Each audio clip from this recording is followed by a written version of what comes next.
તેમનું સ્વપ્ન ડોન બનવાનું હતું, કારણ કે તેમણે પોરબંદરના ડોન ભૂરા મુંજા સાથે રહીને ડોનગીરી શીખી લીધી હતી, પણ ખબર નહોતી કે ડોન થવાના દિવસો હવે પૂરા થયા છે।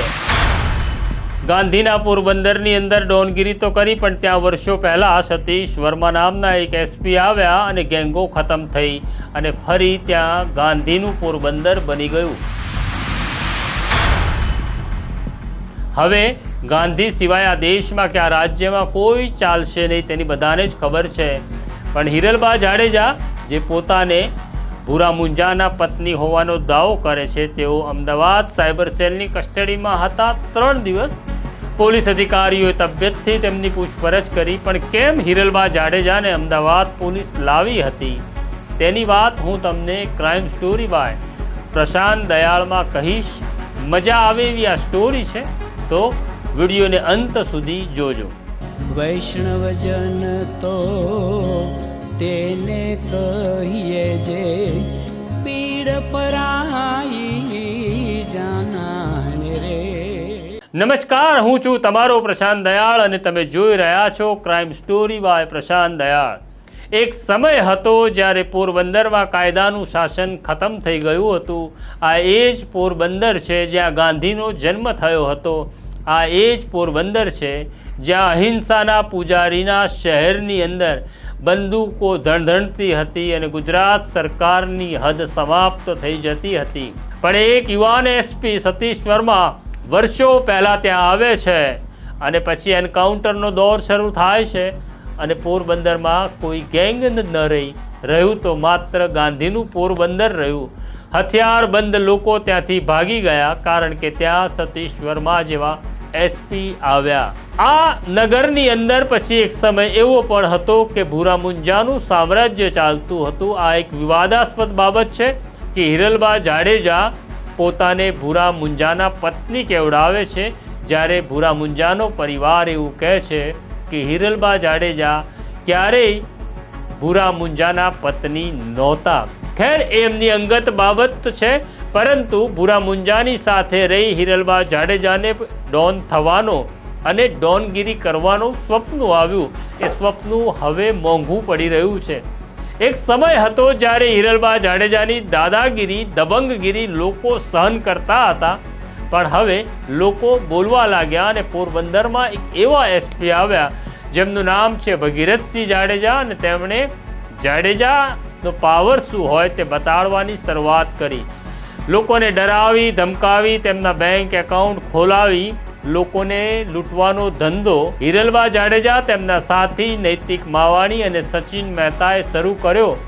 ગરીબો પાસે બેંક ખાતા ખોલાવ્યા ને પછી સાયબર ફ્રોડથી તેમાં પૈસા આવવા લાગ્યા।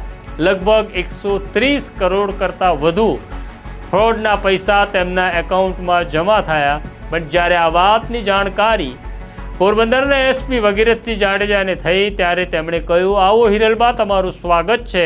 ગુજરાત પોલીસમાં તમારી ભવ્ય અતિથિપણું કરવાનું છે। અને પછી એક ગુના નોંધાતા ચાલ્યા। હિરલબા જાડેજા અને સચિન મહેતાની ધરપકડ કરી ત્યારે ખબર પડી કે આ તો કરોડોનું ફૂલીકું એમણે ફેરવ્યું છે।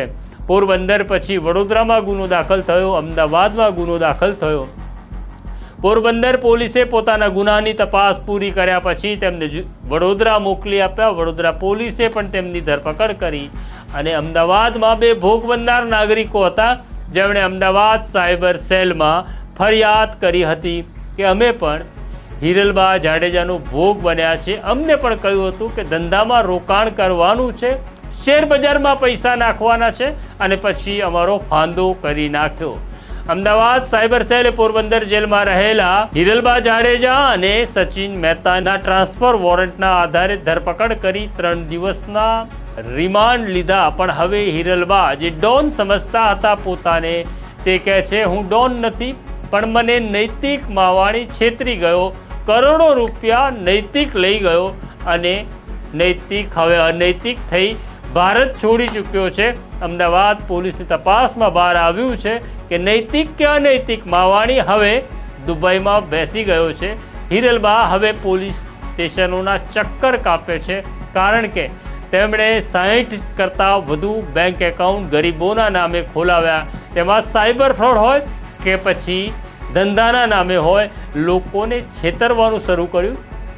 એક સમય હતો જ્યારે ડોન બંદૂકની અણીએ લોકોને લૂંટતો હતો. હવે આ ક્લિક ઉપર લૂંટનારી ગેંગ છે. 3 દિવસના રિમાન્ડ પછી તેની પૂછપરછ કરવામાં આવી. એસીપી હાર્દિક માકડિયા અને પોલીસ ઇન્સ્પેક્ટર પારસ મકવાણાએ જેટલું સત્ય ઓકાવવાનું હતું બધું ઓકાવી લીધું અને પછી 3 દિવસના રિમાન્ડ પૂરા થતા આ બંને મહાનુભાવ જે પોતાને ડોન સમજતા હતા, હિરલબા જાડેજા અને સચિન મહેતાને પાછા પોરબંદર જેલમાં મોકલી આપ્યા છે. હજી અનેક ફરિયાદો થવાની છે. જો તમે પણ હિરલબા જાડેજાનો ભોગ બન્યા હોવ તો ડરશો નહીં, કારણ કે ડરનું સામ્રાજ્ય બહુ લાંબુ ચાલતું નથી. ડરાવનાર પોતે જ એક સમય એવો આવે છે કે આખરે ડરવા લાગે છે. તો આ છે પોરબંદરના હિરલબા જાડેજા, સચિન મહેતા અને નૈતિક મવાણીની ક્રાઇમ સ્ટોરી. આ પ્રકારની સ્ટોરી તમને માત્ર ને માત્ર ક્રાઇમ સ્ટોરી બાય પ્રશાંત દયાળમાં જ જોવા મળશે. જોતા રહો, લાઈક કરો, શેર કરો અને સબસ્ક્રાઈબ કરવામાં કંજૂસાઈ ન કરતા બેલ આઇકોન દબાવી દો. અત્યારે મને મારા સાથી સોનુસિંહ સોલંકી અને ઉર્વિશ પટેલને રજા આપો. આવીશ પાછો બહુ જલ્દી નવો વિષય લઈ, નવી ક્રાઇમ સ્ટોરી લઈ અને તમને હિંમત આપતો રહીશ. ડર્યા વગર જીવો, કારણ કે ડરવાનું તો ઈશ્વરથી છે. માણસ આપણું કંઈ જ બગાડી શકતો નથી. નમસ્કાર.